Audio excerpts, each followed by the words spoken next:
Welcome to MRS Bulletin's Materials News Podcast, providing breakthrough news and interviews with researchers on the hot topics of materials research. My name is Sophia Chen. In 2022, some 25,000 people in the U.S. received a kidney transplant. That's over a majority of organ transplants. These operations help save the lives of those with kidney failure, where the bean-shaped organs located beneath our ribs are no longer able to sufficiently filter toxins out of the blood. However, after the transplant, recipients have to contend with the possibility of their body rejecting the organ. Organ rejection occurs when the recipient's immune system attacks the donor kidney due to a genetic mismatch. Transplant recipients take medication to suppress the immune system, but organ rejection can still occur, for example, when patients don't take the medication as prescribed or doctors prescribe the incorrect dosage. So rejection can happen at any time. So it can happen within the first 3 months. It can happen after 10 years. That's materials scientist Surabhi Madhvapati, who recently received her doctorate from Northwestern University. Currently, she explains, physicians check whether patients are experiencing organ rejection by performing a biopsy. The patient comes into the clinic, and the doctors and nurses use a long needle to go through the patient's back to extract tissue from the kidney, which they inspect under a microscope.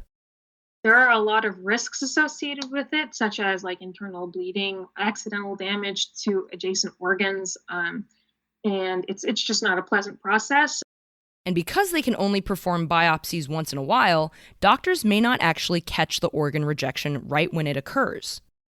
There needs to be a way to continuously monitor the health of the kidney from the time of transplantation and continuously through the lifetime of the graft.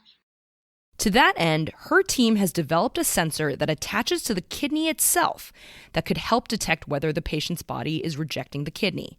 They've tested the sensor in rats. The kidney is basically like a bean structure, and it has this capsule around it naturally, kind of like a garbanzo bean that has a natural skin. We make a little slit in the capsule, and we open it to make a pocket. And then we separate the capsule a little bit from the actual kidney cortex. And then you insert the sensor in that pocket. This hair-thin sensor is 220 microns in thickness. It senses temperature using a gold filament, whose resistance changes according to the temperature. Madhvapati encased the sensor in a rigid inert polymer, polyamide, which she patterned to make it stretchable. The outside of the sensor is a soft silicone, so that it did not elicit any foreign body response from the kidney. Once placed on the kidney, the sensor measures the organ's temperature and its thermal conductivity. They transmit this data outside the rat's body via Bluetooth. Both of these can point toward inflammation in the kidney, which can be a sign of organ rejection. During kidney transplant rejection, you have a bunch of different inflammatory processes going on at the cellular level. When the kidney is inflamed, there is more blood flow, and the kidney becomes more thermally conductive. They found that the temperature measurements were more informative than the thermal conductivity measurements.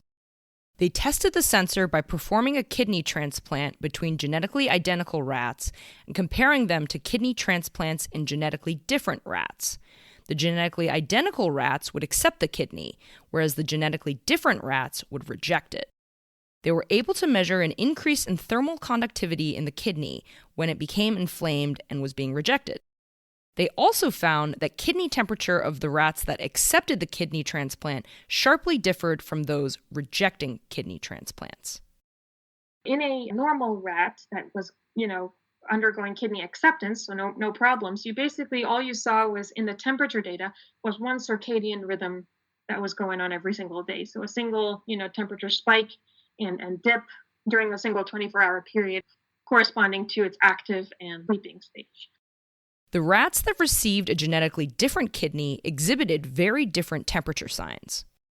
It never even developed a circadian rhythm. We saw that they all kind of had this inflection point and a hump-like feature. So an increase and a decrease, then the temperature tanked. And the animal was visibly looking, very sick. It was just not going to make it at that point. They also monitored the kidney temperature in rats that received a genetically different kidney transplant, but also took immunosuppressant medication.